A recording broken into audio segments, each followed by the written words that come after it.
Alrighty, yo, what's going on, all my gamers, all my reaction gamers chat? Why Twitch is collapsing?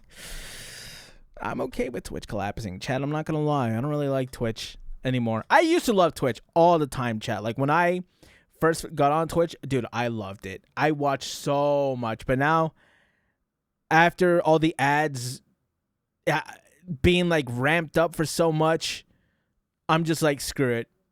Plus, I have YouTube Premium. Like, I don't need it. And all the VTubers are on YouTube, so it's like, why not? Anyways, why Twitch collapsing? Let's watch. In 2014, Twitch Is that Caleb?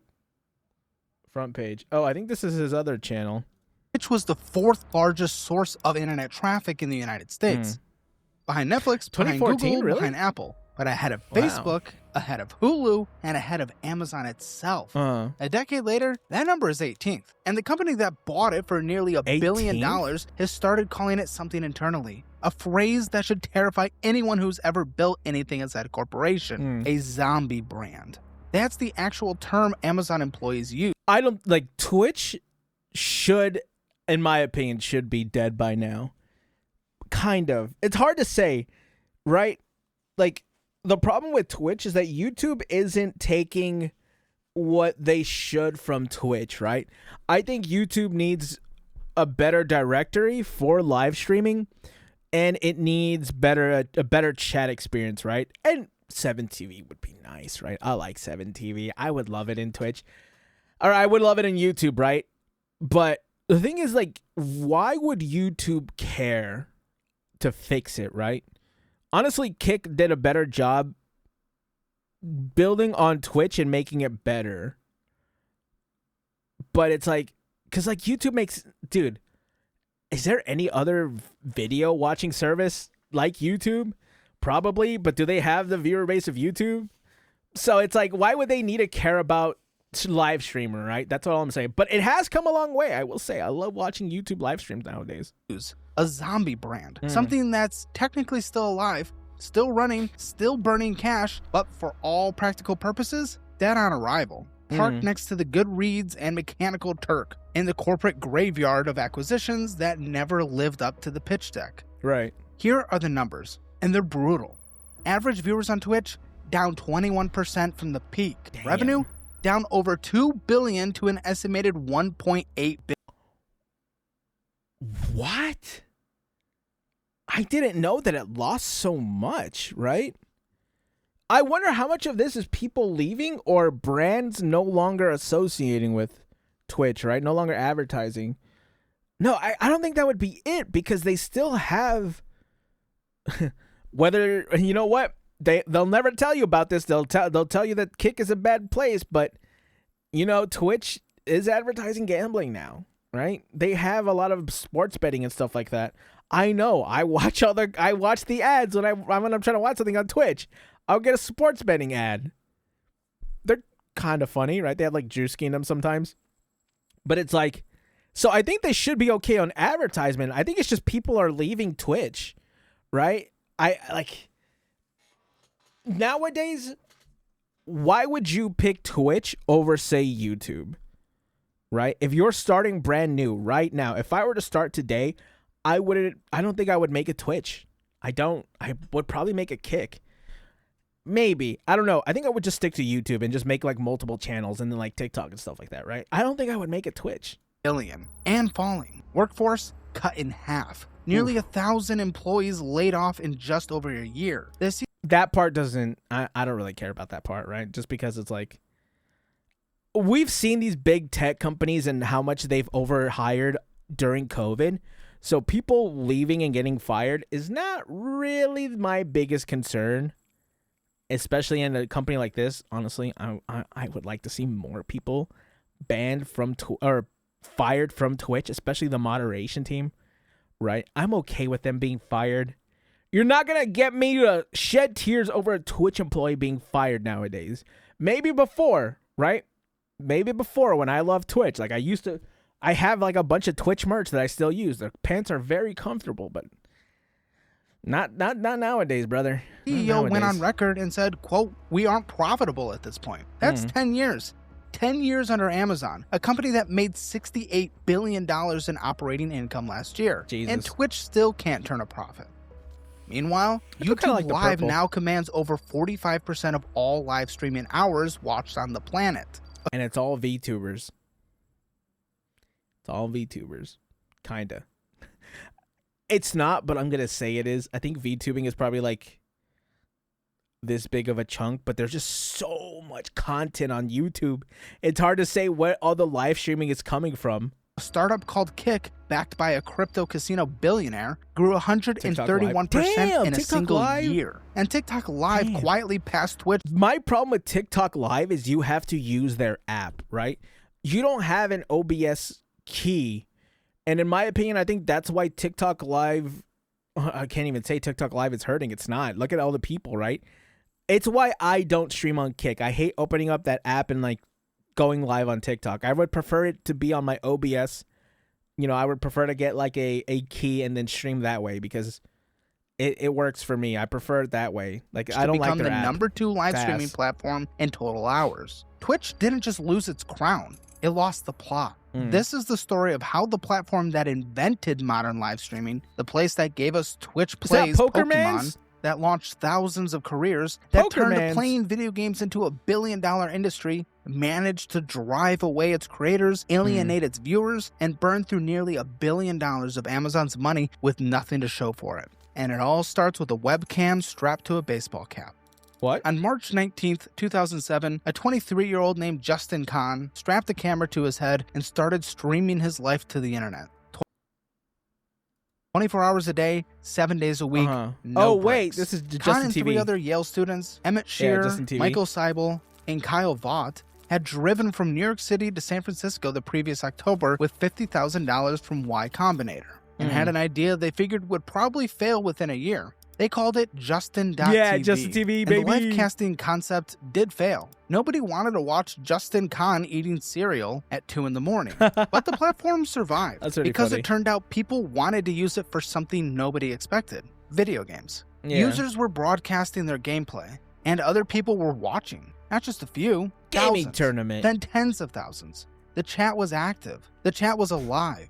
The energy was real. Yeah. Something was happening here that traditional media couldn't touch. By 2011, the gaming category was so massive that the team spun it off into its own category. They named it after the split-second reactions that defined competitive gaming, Twitch gameplay. Twitch.tv launched on June 6th, 2011, Wow. with Emmett Shear as CEO. The growth was absurd. 3.2 million monthly users in 2011. 20 million by 2012, Dude, 45 what? million unique viewers by 2013. And by February 2024, Twitch was the 4th largest source of peak internet traffic in the United States. Right. Man, it really does. The thing about it is hearing about this stuff makes me really wonder why YouTube. Okay, I know why. I explained it earlier. It really does put in not put in perspective, but I'm just like, man, YouTube really should have gotten into this early, like around this time. But I mean, they're like like I said, they're the largest video company ever. They don't really need to, right? I'm just saying it would be nice. Have a side venture. Do some side quests. You know, you did shorts. Why not do an upgrade on live streaming? I think it would be kind of cool. You know what I'm saying? Ahead of Facebook. Google saw what was happening and moved first. They reached a preliminary deal to buy Twitch for about $1 billion. Ooh. But here's where the story gets interesting. Antitrust concerns killed that deal. Google already owned YouTube. Regulators would have looked very hard at one company owning both YouTube and the dominant gaming livestream platform. The two sides couldn't agree on a breakup fee if regulators blocked it. So the deal collapsed, and Amazon swooped in. On August 25th, 2014, Jeff Bezos announced the acquisition. $970 million, all cash. It was the largest All acquisition cash? in Jesus, Amazon's 21-year history. The logic on paper? Twitch gave Amazon the world's largest community of online gamers, a platform for advertising, a vehicle for promoting Amazon's own game titles. And this part often gets overlooked. I don't know of any Amazon game titles. I think there's like New World, and that's about it. Oh, I think Blue Protocol ? I'm trying to think of what Amazon has actually put out in terms of gaming. I can't think of any. I don't know. Maybe I'm wrong. I don't know. A fire hose of user data. Every Twitch user was a potential Amazon Prime customer. Right. Every streamer was a potential product. Dude, this was so insanely smart. If they didn't shitify Prime, I think people would still be like spending so much on Prime just for Twitch, right? Especially with like the ad-free stuff. That's great. Evangelist. And for a while, it looked like genius. Uh-huh. In February 2014, something happened on Twitch that had never happened anywhere else on the internet. What? An anonymous Australian programmer set up a stream of Pokemon Red and connected it to Oh, the chat. Pokemon- Viewers could type commands Pokerman's up, plays, down, left, or right, Twitch plays A, Pokerman's. B, and the game would execute them.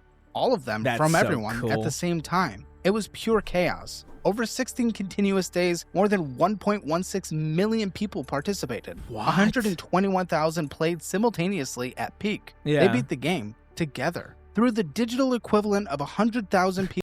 I'm not gonna lie. I really thought that he was gonna say that it still wasn't even beaten.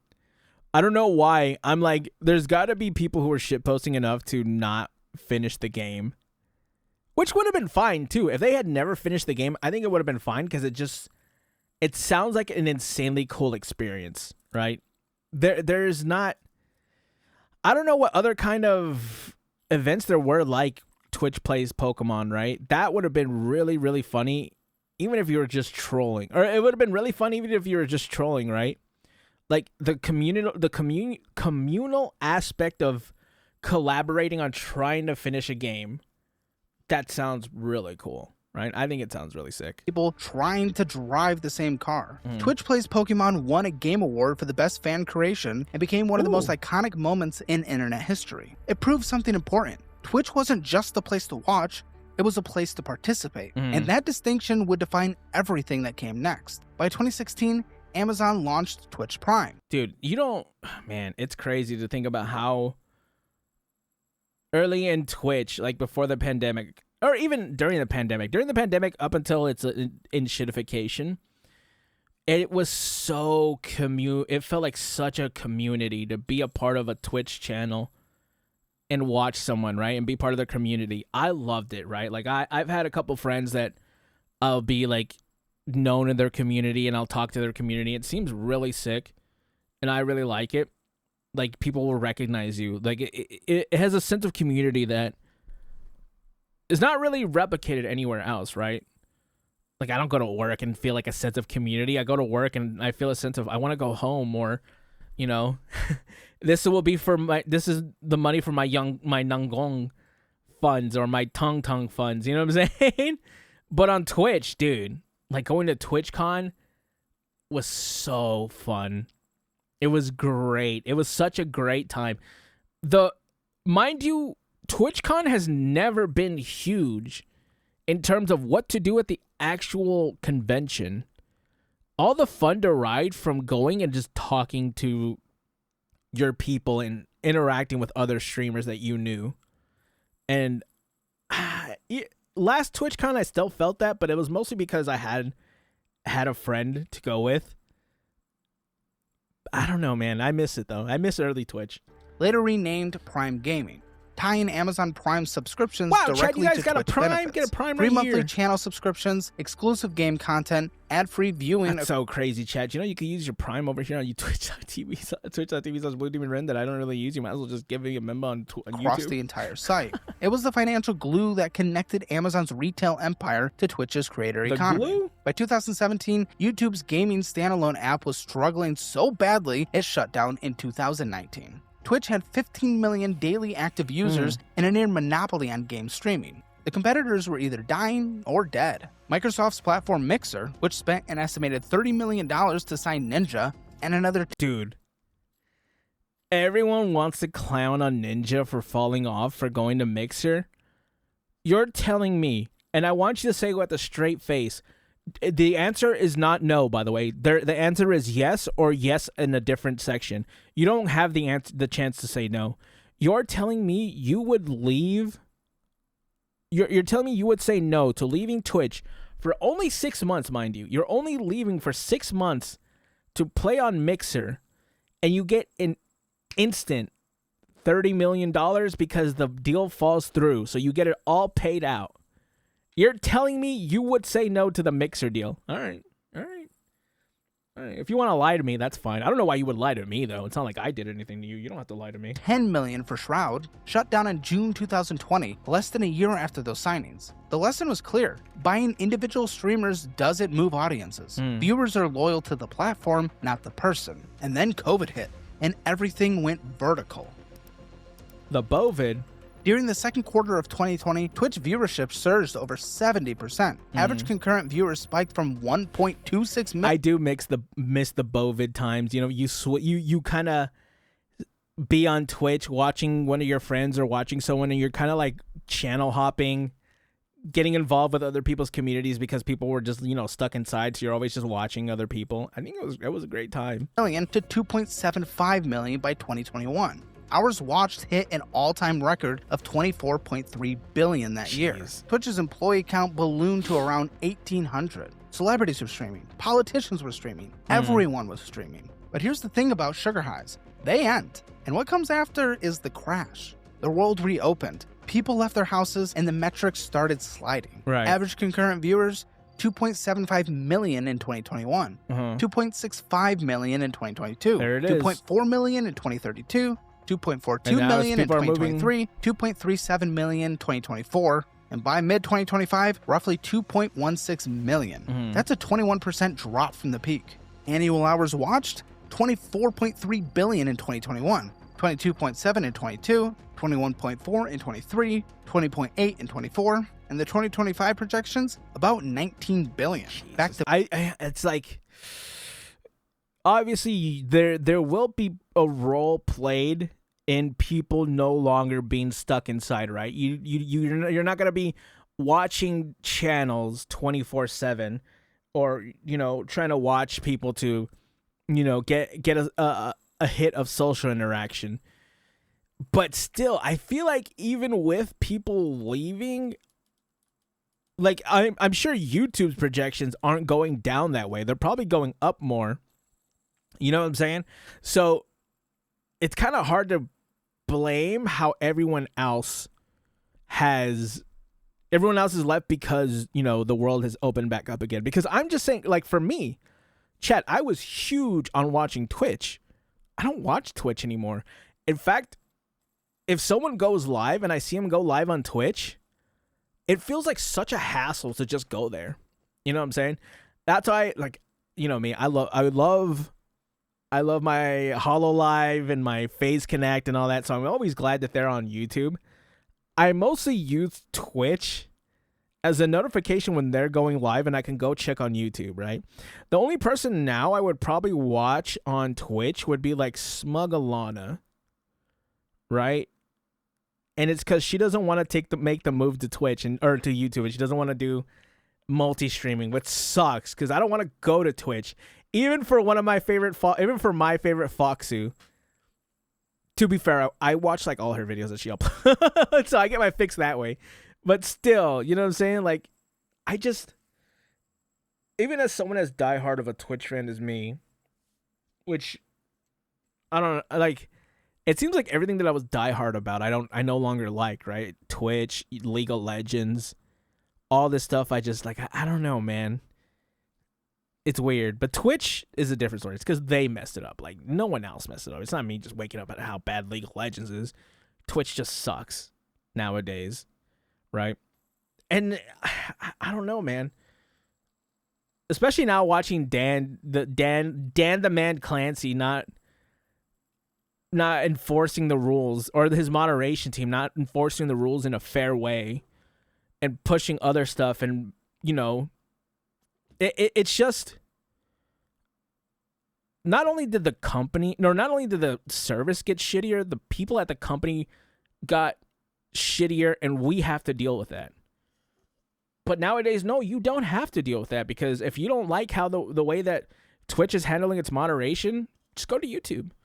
I think YouTube Premium is a better deal than Twitch Prime anyways. The pre-pandemic. Or Twitch Turbo. levels, as if COVID never happened. In December 2024, Twitch recorded just 1.58 billion hours of watch time. That was the lowest monthly total in over 4 years. And the revenue picture? Worse. Internal documents reviewed by the Wall Street Journal put 2023 total revenue around $2 billion. $667 million in ads, the rest from subscriptions and digital purchases. By 2024, that number dropped to an estimated $1.8 billion, an 8% decline year over year.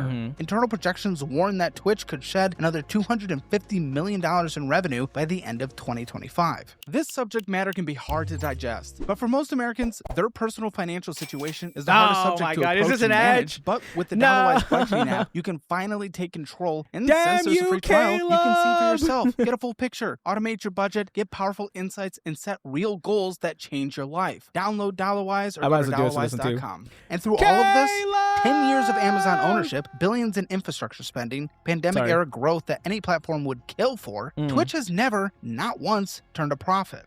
CEO Dan Clancy said it publicly in January 2024. Baby. I'll be blunt, we aren't profitable at this point. Chat, I'm a keeping a thou wow with you. We ain't making cash, brother. I don't know how to tell you. We ain't getting nothing. You know what I'm saying? The reason is structural. Thanks, Dan. Live video is absurdly expensive to deliver. Unlike YouTube, which mostly serves pre-recorded video that can be cached and distributed efficiently, Twitch has to push millions of simultaneous, low-latency, high-definition streams in real time across the internet. Google's custom transcoding chips process... Which they're not even, like, doing the best. They don't even have the best streaming quality of the game. Isn't that crazy? YouTube has better. Because I think you could stream at like 10,000 KB, right? Like I do. I can. So it's like Twitch, I think for non-partners, it's only like 4 or 5 KB. 4 or 5K. Right? And even then, you might as well not even do it because it gets so shittily translated video at roughly 40 times lower cost than the standard CPUs Twitch relies on. Is this all AI or is this like actual video? I can't tell because some of these people don't look real. That gap isn't a minor competitive disadvantage, it's a chasm.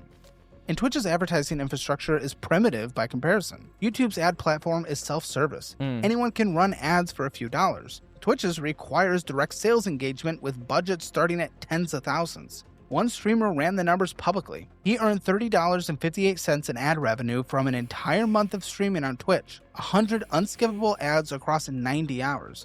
Meanwhile, a single 8-hour YouTube stream earned him almost $90, 3 times as much. Wow. About 90% of Twitch creator revenue comes from fan funding, subscriptions, donations, bits, not ads. That means Twitch is fundamentally reliant on its most dedicated fans opening their wallets. And those fans, they're spending less than they used to. That's why although I do joke about the members thing, I mostly just rely on what I'm going to get from YouTube themselves, right? Like, I don't ask you guys, because chat, I don't know anyone's financial situation, so it's kind of weird to, like, beg people for members, in my opinion. That's why my members on this channel is cheaper than on my main account. It's because I don't stream on this account. I at least stream on my main account. But it's weird to ask for that. Like, I'd rather take the big company's money than, like, anyone else. But if you do feel generous, that would be kind of cool. Again, it's what it is. I have a job. Not a great paying job, but a job. For years, I have a top job. Partnered streamers had a deal, 70-30. The creator kept 70% of subscription revenue. You know what? Twitch kept 30. It was considered fair. The streamers created the content, built the communities, bought their own equipment, moderated their own chats. Twitch provided the servers and the audience. 70-30 felt like a partnership. I don't remember the last time Twitch ever provided an audience. Then in December 2022, Twitch's president Dan Clancy dropped a bomb. The 70-30 split would be capped at the first $100,000 in subscription revenue. Everything above that, 50-50. For standard partners, it was 50-50 across the board. The backlash was nuclear. Clancy's justification that a 70-30 split wasn't viable long-term rang hollow when creators could look across the aisle and see YouTube offering 70-30 to everyone, and a new platform called Kick offering 95-5. Let me say that again. 95% to the creator, 5% to the platform. 22,000 streamers signed a petition demanding better terms. YouTube's gaming head responded publicly. their creators should be getting a disproportionate amount. This shouldn't even be up for debate. Twitch eventually created the Partner Plus program in June 2023, resorting 70-30, but only for streamers who maintain 350 recurring paid subscribers for 3 consecutive months. Right. That's roughly the top 1,000 creators on the platform with 14 million streamers. Damn, y'all get subs? That's crazy. The other 99.99%, 50-50, take it or leave it. And then came the data breach that changed everything. In October 2021, a hacker exploited a server configuration error and dumped 125 Is that Aiden Pierce? gigabytes of Twitch's internal data onto 4chan. The entire source code, internal security tools, proprietary development kits, plans for an unreleased Steam competitor, codenamed Vapor. One cybersecurity expert compared it to KFC losing its secret recipe. But the most damaging part? 3 years of creator payout reports. Every streamer's earnings from 2019 to 2021, published for the world to see. Critical Role, 9.6 million. XQC, 8.4 million. Summit 1G, 5. I don't know why I'm surprised that I actually am surprised that Critical Role makes so much money. I guess I don't really know, because I don't know how much Critical Role gets in viewership, right? Can I find that out, actually? Like, I know of Critical Role, right? Twitch tracker. And it seems pretty cool on Twitch, because I know, like, a lot of the voice actors, right? Like, I'm a big fan of the voice actors that are on there, kind of because they're on everything. But I'm just surprised how much it makes. Here we go. 2,000 average viewers is 2.8. Really? It was that popular? 6, 1, 2, 5. The most it had was max viewers 200K, 100K, and that was for like 2 streams. How many streams is that? I don't know. Seems like a lot. So maybe. Oh, this was in 2021, so during like pandemic time, and then they crashed, and they've only had 2K from now on. 0.8 million. Okay. Those numbers sound great. But here's what the leak really exposed. The streaming economy was an incredibly steep pyramid. 72.6% of Twitch streamers made Also, XQC making 8 million. It's not really surprising to me. $0. Another 15% earned between $1 and $25 a month. The top 1% captured almost all the revenue. The rest provided free content that kept the platform alive. Twitch couldn't protect the financial privacy of its own creators, and it couldn't explain why the deal kept getting worse for the people who built the place. Right. The creators weren't the only ones getting squeezed. Twitch turned on its viewers too. When Twitch Prime launched, one of its biggest selling points was ad-free viewing across the entire site. Link your Amazon Prime account, never see an ad, simple, popular, effective.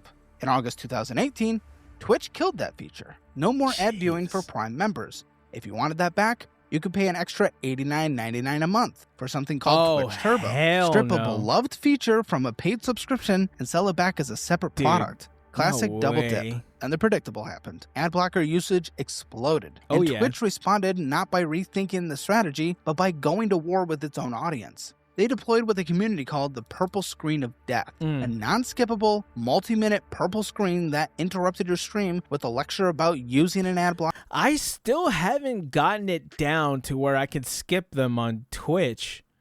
I think that's probably why I just don't go on there anymore. If I could, maybe, but even then, I don't know how good they are, because Twitch is always trying their best. They are trying their damnedest to stop people. Now, they're not stopping people from view botting or anything like that, or wishing, certain things on people and harm on others. But Twitch, ad blockers, they're ready to go to war, baby. They're ready to lace up their boots when it comes to you watching their ads. Anything else, they can't be bothered. Demanding that you watch directly on the main site. It didn't just annoy ad block users, it broke legitimate third-party embeds, esports portals, multi-stream sites, even charity streaming platforms, all collateral damage. Then came server-side ad insertion. Twitch's engineers started stitching advertisements directly into the live video feed at the server level. making them technically indistinguishable from the actual stream. You couldn't block them without blocking the stream itself, and the ads weren't gentle pre-rolls. They were mid-roll interruptions that would fire during the stream, during a clutch play, during an emotional moment, doing the exact kind of content that keeps people watching. One viewer summed it up on Reddit: Twitch is the only platform where paying money doesn't guarantee you won't be interrupted. The financial creator problems were... I have been interrupted on YouTube with YouTube Premium. Just saying. Bad enough, but Twitch kept stepping on the rakes. In 2020, the music industry discovered Twitch, and before May of that year, streamers received fewer than 50 music-related copyright notices per year. Then the major labels started sending thousands per week. The RIAA fired off over 1,800 notices in June 2020 alone, more than the previous 3 years combined. I will say this is the only thing that I like more about Twitch than YouTube. But even then, they don't do that much. It's not like they do a lot for it, right? Because they'll just mute your VOD. But I do like listening to like copyrighted music on Twitch, right? I feel like it does kind of give a good experience because you can kind of get people's personality through their music taste and stuff like that. Unfortunately, on Twitch, I can't really do that. Or on YouTube, I can't really do that. But that's okay because a lot of games that I play have ad-free music like Guilty Gear or Genshin Impact, Zenless Zone Zero, these kind of games. You know, if I really want music with singing in it, I could play Nikke songs. They're ad-free. You know what I'm saying? But it would be nice to listen to like whatever music I listen to, like anime. It would just be anime music, but still. Twitch's response was to mass delete VODs and clips without telling streamers which content was flagged. 5 years later, Twitch still has no comprehensive music licensing solution comparable to YouTube's Content ID. Then the hot tub meta. Streamers, primarily women, found a loophole. Twitch's rules allowed swimwear and contextually appropriate situations. Sit in an inflatable hot tub? Technically, I wonder. Okay, I can't wonder right now because as I'm recording this, it's 3 a.m, so I can't really get a good grasp on the viewership of hot tub meta stuff. But I feel like it kind of died out, right, chat? A lot of that stuff, like people aren't impressed anymore when it comes to hot tub stuff. Like they have its own category, but no one cares anymore, right? These are all, that girl's not even in a hot tub. The most, as of right now, 3 a.m, so take this as you will. The highest viewed stream on the hot tub meta is 91 viewers. Not the best. Compliant. It drew massive viewership and split the community down the middle. Twitch eventually quarantined the content into a separate pools, hot tubs, and beaches category. About 11 major advertisers pulled their ad spend. The gaming platform had an identity crisis on its hands. And the gambling mess was worse. By August 2022, the slots category had accumulated over 50 million hours watched monthly. Streamers were broadcasting sponsored slot sessions from offshore crypto casinos to audiences that included minors. Then a British streamer named Sliker was exposed for scamming $200,000 to $300,000 from fans and fellow streamers to feed his gambling addiction. A cancer patient who'd been scammed called into a stream in tears. Pokimane tweeted, "Like if Twitch should ban gambling," and got 310,000 likes. Twitch... Oh, great. Pokermans. Of course it's Pokermane's, chat. I get it. I do. You know what? If you don't like gambling, sure. I'm not going to tell you what you should and shouldn't like. I'm just saying I'm not impressed by virtue signaling. Not even if it's from Pokermans. I'm not impressed. So her hating on gambling, whatever, bro. I don't know. Banned certain gambling sites within days, but exempted sports betting and poker, a half measure that satisfied almost no one. And then there was Dr. Disrespect. In June 2020, Twitch permanently banned one of its biggest stars midstream with zero explanation. The mystery lasted for 4 years. In 2024, a former Twitch employee revealed the reason. Dr. Disrespect had been caught sending inappropriate messages to a minor through Twitch's private messaging system back in 2017. He admitted the conversations sometimes leaned too much in the direction of being inappropriate. But here's the part that made people furious. Twitch had quietly settled with him in 2022, paying out his contract, no wrongdoing, and Man, I think I heard that they paid him like at minimum. It was like an 8-figure payout. He got between 10 and $99 million, somewhere in between there. Dude, that's a mistake. They're not going to... That's a mistake that hit the wallet, dude. That one hit the bank pretty hard. if they knew about messages to a minor, why settle quietly instead of reporting to authorities?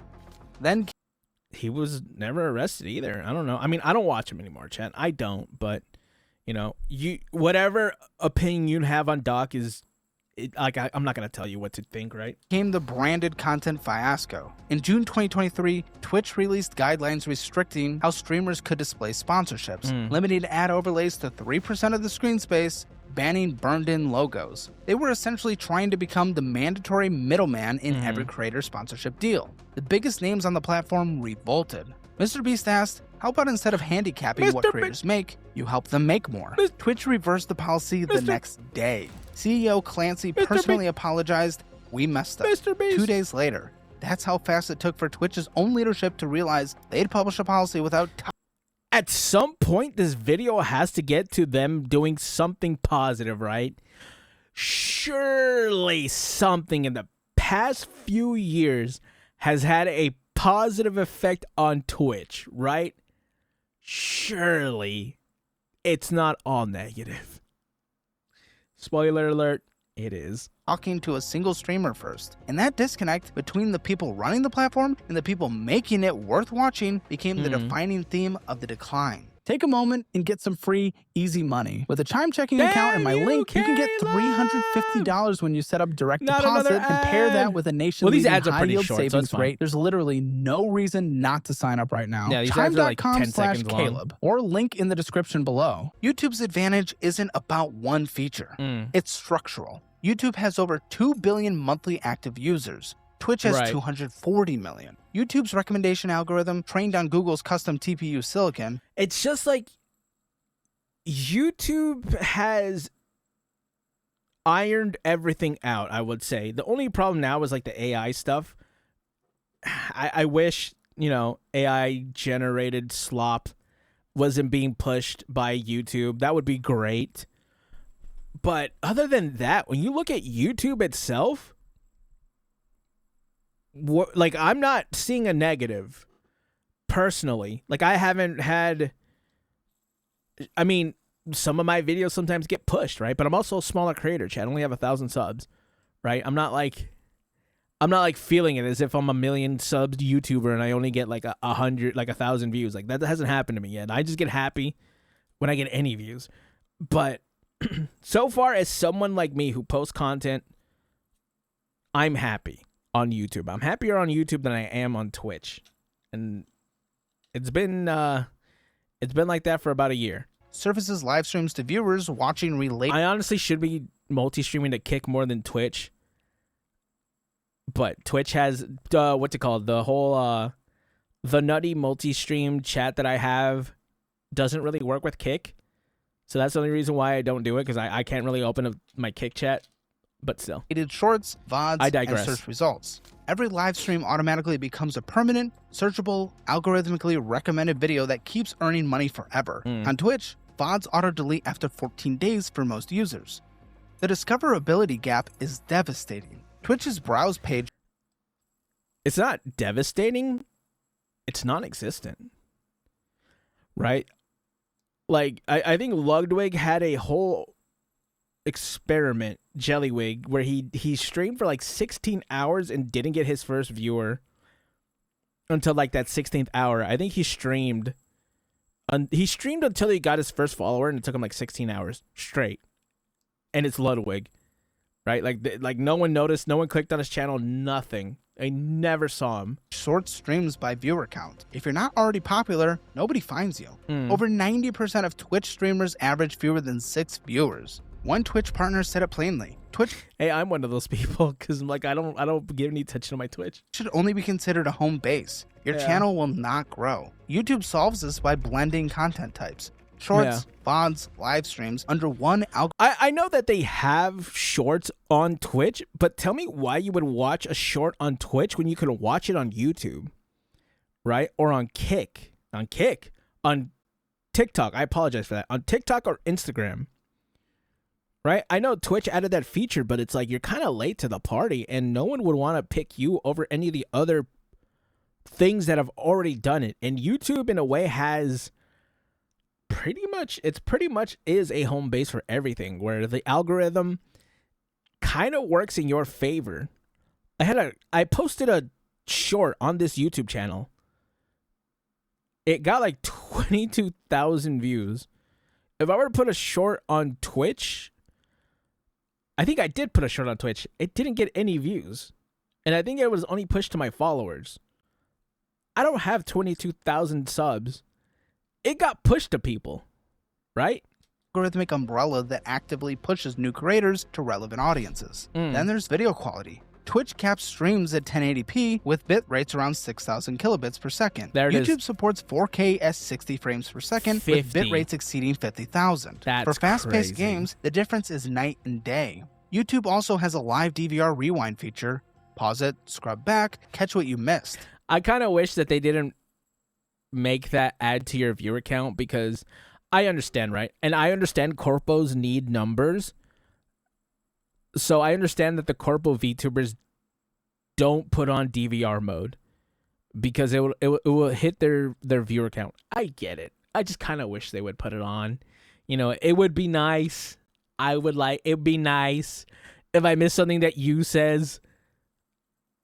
I don't know if you had... No, Callie. If I watch Callie and I want to go back, I can't. I just have to go in the VOD. It's just fine. I'll watch the VOD later. I'm watching her Fortnite VOD.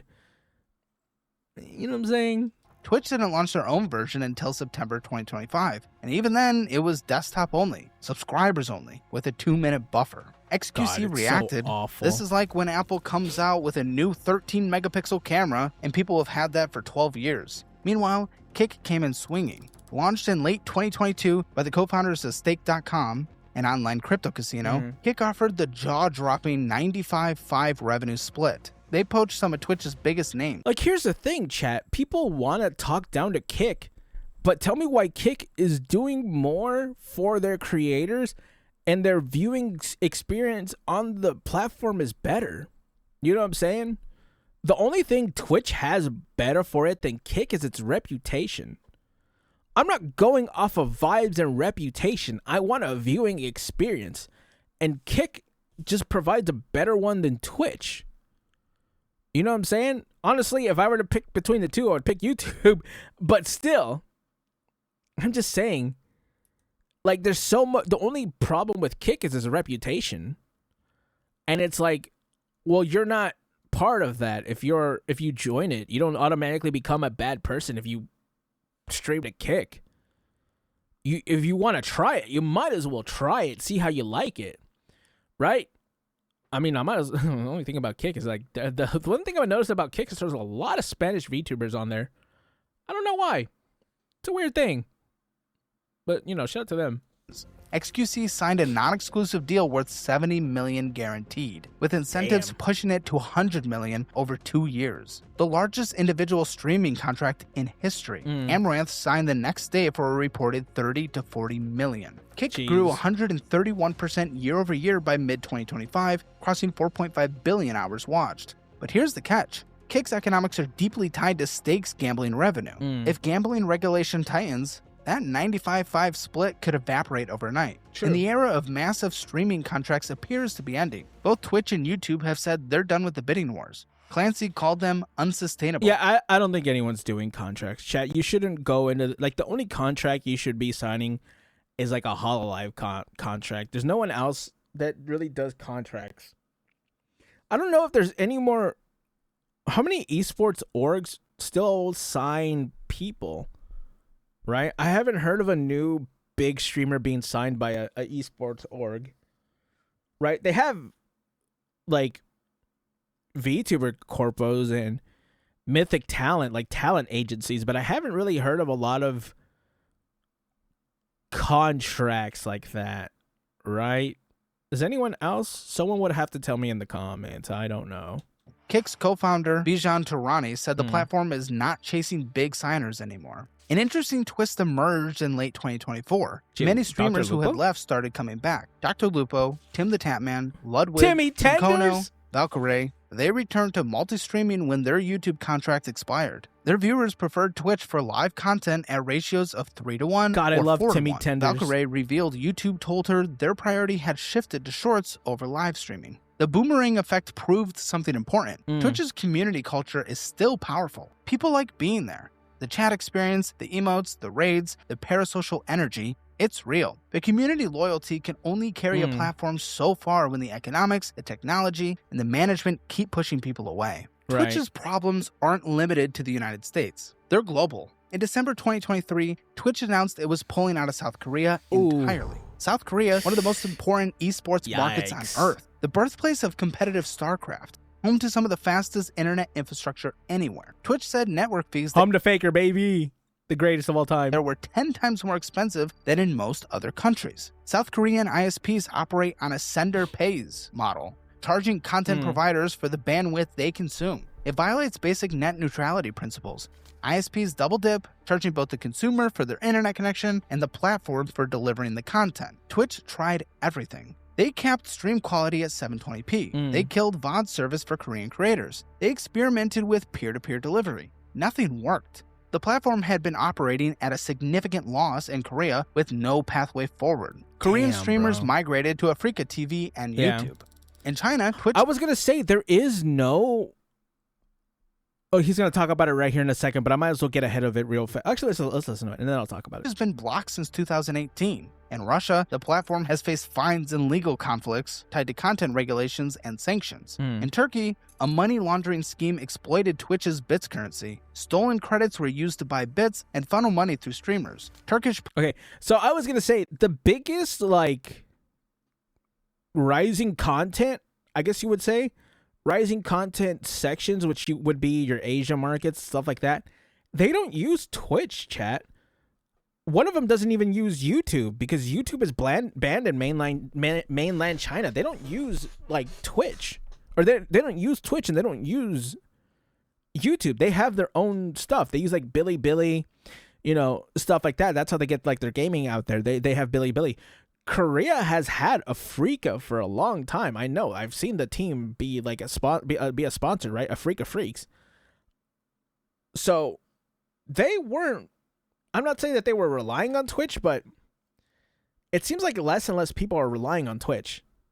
You know what I'm saying? And the more that Twitch just doesn't want to adapt and they're just going down the wrong way, I see a time where Twitch isn't a thing anymore. I can see it happening because I don't see a downside to Twitch not being around. If that sounds right. It might sound mean and that might sound like doomer, but it's here, mind you this. They can turn it around. They can. They absolutely can. They still have the viewer base. All they have to do is just turn the features around. The features are there. You know what I'm saying? It's like Genshin Impact. Genshin Impact can save a lot of people from switching off their game if they just add some quality of life. A skip button and combat and no stamina out of combat. You have these simple things that can be changed in the game to make it better. This is the same thing with Twitch. Bring back the ad viewing, the Twitch, the Twitch Prime having ad free, or having a better moderation team where people should get banned when they should be banned, and it's that would absolutely affect the culture in a way where it doesn't feel like you're looked down on for being a chud. You know what I'm saying? Oh my god, what a chud. The anti common sense realist people, I guess you would want to say. I'm not gonna say I'm a riot. You know what I'm saying? I'm just saying that people opposite of their politics. And the part that sucks is I had to use the word politics because they do insert their politics into the company.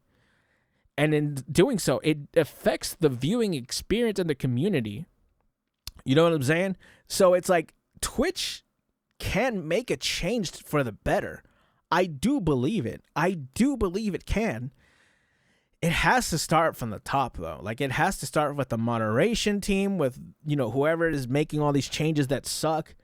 If they do pull their heads out of their ass, they can turn it around, right? Because the infrastructure is there. The chatting experience is there.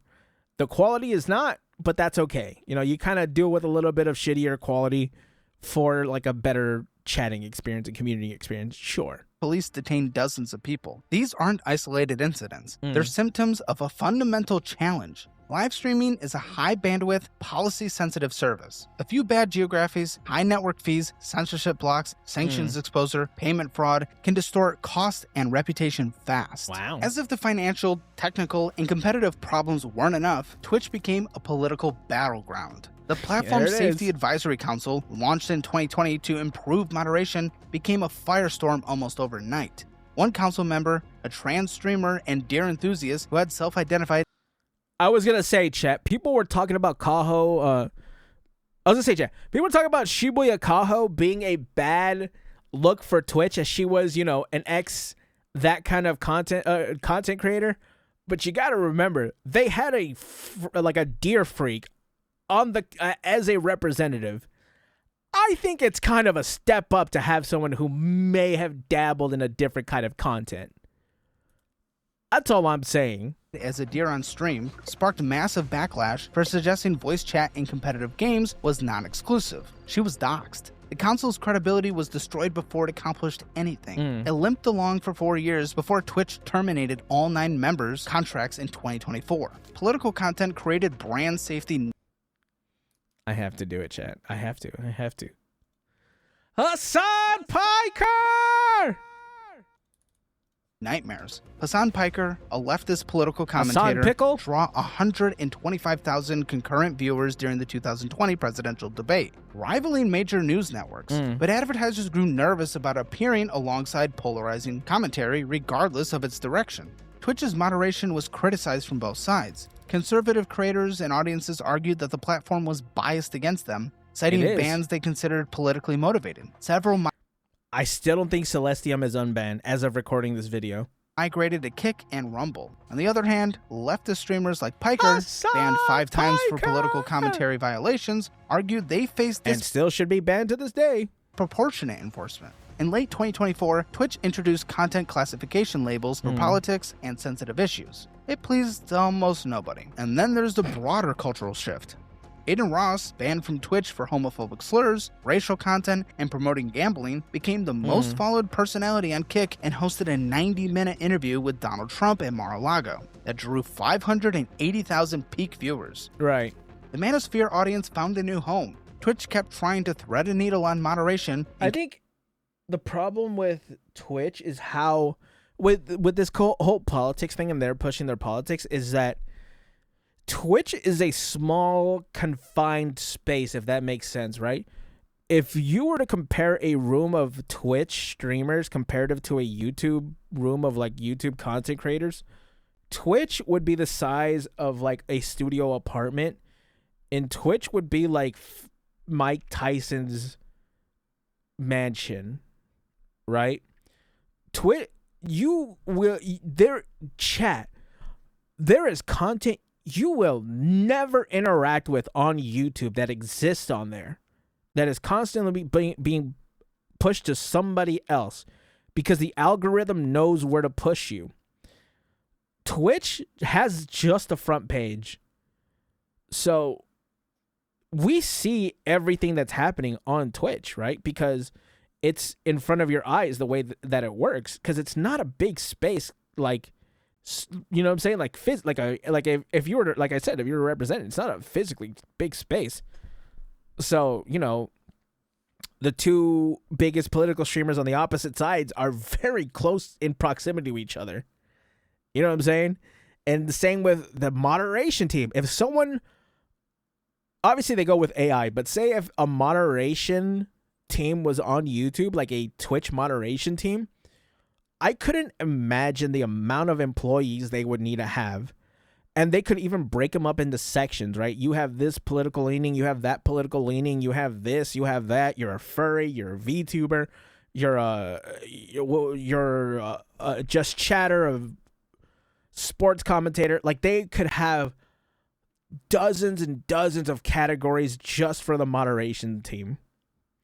And on Twitch, it's just a bunch of fucking losers who want to push their agenda on people and they think that Hassan Piker doesn't have a tiny head when he does. Kept pricking itself from every direction. Twitch isn't dying. Let's be clear about that. 240 million monthly active users, 25 million daily users, over 50,000 live broadcasters at any given moment. Users spending an average of 95 minutes a day on the Twitch isn't dying, it's just no longer number one, right? I mean, someone has to be number one. It's no longer Twitch, but just because, like I'm saying, like chat, there's Coke and Pepsi, there's McDonald's and Burger King. There's one of these won't be number one all the time, and Twitch is just not number one. Is it on the verge of bankruptcy and dying? Honestly, I think so, but not, or for losing money, probably. For dying, I don't think so, chat, because there's just especially with these new generation of dog shit live streamers, like the IRL ones, I don't like them, chat. I'm sorry. I really don't. If you like that content, sure. Not for me. I'd rather watch Jersey Shore. It's probably the same anyways. Except that, it's not about GTL, but these people are bringing a new audience into Twitch. So they will be fine, right? You have new people who are breaking records like Kai Cenat. Do I like Kai Cenat? Not really, but I could see his appeal, right? I could see why the kids like him. So I don't think Twitch is going to die anytime soon. It's just not going to be number one anymore, right? VTubers are moving to YouTube. Kick is a thing. Rumble, maybe? I don't really know. I don't really think so, though. But, I mean, Aspen's going there, so I guess we'll have to see how that goes. But I just don't think it'll be number one, and I can't see it being number one again unless it overhauls everything. That's not a dead product. It's a wounded giant. Right. The live streaming market itself is booming. It was valued at roughly $107 billion in 2024 and is projected to reach somewhere between $318 billion and nearly $700 billion by the early 2030s, growing at around 23% per year. The pie is getting bigger. The question is whether Twitch can hold onto its slice. Here's the thing, and I've said this to people who are saying that markets are oversaturated. I think Twitch's market is oversaturated. I don't think YouTube's is. Because it can't be. It's impossible. There are way too many people on the planet with access to YouTube to be saturated to the point where it's a waste of time for you to make content. Right? So you're going to be pushed to somebody. And videos always have viewers. Sorry, that's just another tangent. That's just between videos and live streaming, though. Nice. Near term, expect more cost cutting. Expect multi-streaming to become the norm. Creators broadcasting simultaneously to Twitch, YouTube, and Kick, treating Twitch as one window among several. Expect Twitch to keep improving monetization tools, rolling out better mobile experiences, and leaning on AI for moderation. I've never really been a fight stick user, Chad. I tried using a hitbox, but I couldn't really get it to work. I'm more of a controller gamer, but I haven't played fighting games in a long time, so that's probably it. I haven't had time to break it in. Content discovery. GTA 6 could give all streaming platforms a temporary boost. Medium term, YouTube's dominance will likely consolidate. The structural advantages, discoverability, VOD integration, ad monetization, video quality, are nearly impossible for Twitch to replicate. Kick's sustainability will be tested if gambling revenue dries up or faces regulatory pressure. And Twitch may quietly pivot towards being what it's already becoming, a niche platform for hardcore gaming communities and interactive entertainment. Twitch hasn't been a gaming platform in such a long time. I don't think so. Like, just chatting has way too many viewers, which is fine, right? I've started doing just chatting myself. I actually really enjoy it. I should have jumped on that train a long time ago. But it's kind of hard to really make it as just a gamer nowadays. I think so. Especially on Twitch. Like, on Twitch, it's damn near impossible. It's impossible. I'm just gonna say it is impossible. Abandoning the quest for mainstream dominance. Most likely outcome, Twitch survives as a significantly smaller, more focused platform. The gaming-specific community hub within Amazon's ecosystem, living off Prime integration and a loyal core audience. Amazon has too much sunk cost and too much Prime infrastructure to shut it down, but it won't be the dominant live streaming platform it once was. That title belongs to YouTube now, and it's not coming back. YouTube, baby! Twitch CEO Dan Clancy said something that stuck with me. He says that as technology progresses, quote, the desire for genuine, real-time connections will only grow stronger. And he's right. The desire is real. People want to feel like they're part of something happening right now. That instinct isn't going away, but wanting connection and delivering it are two different things. Ooh. That instinct isn't going away, but wanting connection and delivering. We have Kirito, we have Asuna. I don't know the rest of these. I feel like I recognize her. I don't know who this is though. She's cute. Whoa. I think these are Nendroids, right? I have an Nendroid. I have two Nendroids currently. I have an Iron Mouse one and a girl one. They stand there kind of like they stand there watching over my content, chat. That's what they do. They're next to my Callie figure. They watch over me as I make content. Are two different things. Twitch built the house. It just forgot to maintain the foundation. And now the floor is cracking while the neighbors are building skyscrapers. The platform that pioneered interactive live entertainment, that gave us Twitch Plays Pokemon and built the careers of thousands of creators, is now fighting for relevance in a market it once owned. YouTube didn't steal Twitch's crown. Twitch dropped it. That's fire. I really want Caleb to do more of these videos. The only problem is that like they're kind of you know what I'm saying, a little bit not to my content, but that one definitely was. That was a fire video, chat. I got to yapping with this video, chat. Let me know you guys feel calm, like, subscribe, and I'll catch you gamers in the next one. Bye.